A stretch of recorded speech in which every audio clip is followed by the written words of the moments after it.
কেমন আছো তোমরা সবাই? আমার ব্যাকগ্রাউন্ডটাকে ইগনোর করো। আজকে আবারও তোমাদের সামনে একটা মিনি ব্লগ নিয়ে চলে এলাম। আর আজকে আমি আর ভাই দুজন মিলে একটু ঘুরু করতে বেরিয়েছিলাম, কারণ বেশ অনেক দিন পরে আমরা দুজন একসাথে বেরিয়েছি। সেই কলেজ লাইফের পরে আগে আমরা একসাথে বাড়ি ফিরতাম কলেজ থেকে। ও ফিরতো রামকৃষ্ণ মিশন থেকে, আর আমি বেঙ্গল মিউজিক কলেজে ছিলাম তখন, একসাথে ফিরতাম। তো অনেক দিন পরে আবার আমরা সুযোগ পেয়েছি একসাথে বেরোনোর। এবং কোথায় যাচ্ছি বলো তো?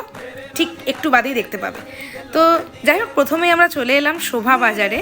শোভা বাজারে এখানে কুমোরটুলি ঘাটের কাছাকাছি আছি, যেখানে বিভিন্ন ধরনের মূর্তি তৈরি হচ্ছে।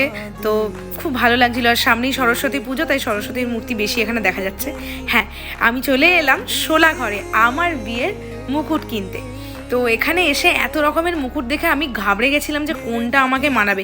আর এরা তো প্লাস্টিক থেকে খুলতেই দিচ্ছিলেন না। তো মোটামুটি উপর থেকে কিছুটা দেখে নিলাম।